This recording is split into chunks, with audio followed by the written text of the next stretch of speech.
Hello दोस्तों, स्वागत है आपका एक और नई वीडियो में। आज की इस वीडियो में हम करने वाले हैं प्रश्नावली 1.1 का उदाहरण नंबर 5। इससे पहले के सभी उदाहरण हम बड़े ही आसान तरीके से कर चुके हैं। अगर आपने वीडियो नहीं देखी तो डिस्क्रिप्शन में लिंक है, जाकर अवश्य देखें। तो चलिए शुरू करते हैं। उदाहरण 5 है हमारा, संख्याओं 4n पर विचार कीजिए। जहाँ n प्राकृत संख्या है, जांच कीजिए कि क्या n का कोई ऐसा मान है जिसके लिए 4n अंक शून्य पर समाप्त होता है।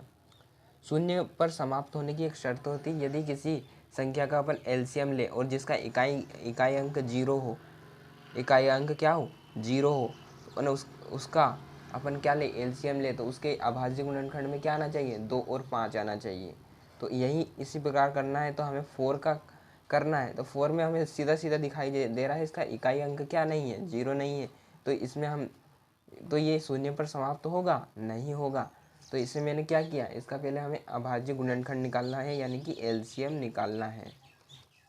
तो एलसीएम निकाला मैंने, देखो 2 दूना 4, 2 एकम 2।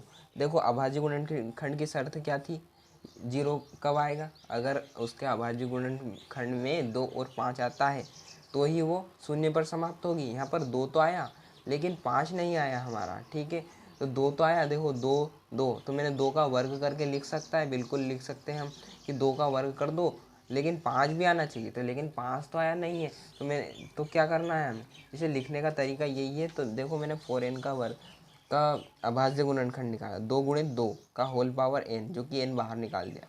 फिर दो को दो बार है तो 2 की पावर 2 कर दिया। अगर 3 बार होता 2 की पावर 3 कर देता। तो 2 की पावर 2 और n बाहर था तो मैंने इसका गुणा कर दिया, तो 2 की पावर 2n आ गया। इसकी शर्त क्या लिखी, शर्त आपको लिखना है, एग्जाम में ज़रूर लिखेंगे, तो ही एग्जामिनर को समझ में आएगा कि इसने कैसे आंसर लाया। तो जो संख्याएं जीरो पर समाप्त होती है उनका अभाज्य गुणनखंड 2 और 5 होता है। कैसे होता है, देखो जिस संख्या का इकाई अंक, देखो इकाई अंक जीरो था, इसमें भी जीरो है, तो इनका क्या है, अभाज्य गुणनखंड 2 और 5 आया, जो कि शून्य पर समाप्त हुई। इनका अंतिम अंक क्या है, शून्य है, और इधर भी शून्य है। तो यहाँ भी देखो 2 की घात 2 और 5 आया।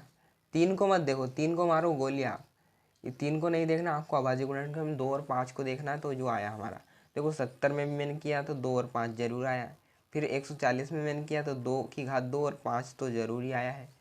आया है ना, नहीं आया है, तो आया है। और हमने इसके अंत में अगर क्या रखे, इकाई अंक 5 पे ख़त्म होगी, 2 पर ख़त्म होगी, तो हमारा क्या आया, 5 तो आया लेकिन 2 नहीं आया। इधर देखो 2 तो आया लेकिन 5 नहीं आया, ठीक है। इसी प्रकार 46 का मैंने किया, देखो 2 तो आया लेकिन 5 नहीं आया।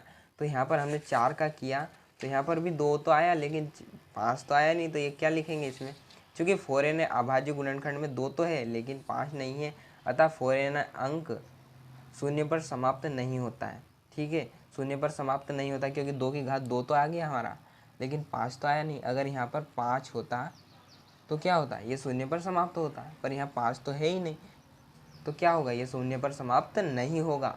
और यही हमारा आंसर है। अगर वीडियो पसंद आई है तो वीडियो को लाइक, चैनल को सब्सक्राइब अवश्य करें। धन्यवाद।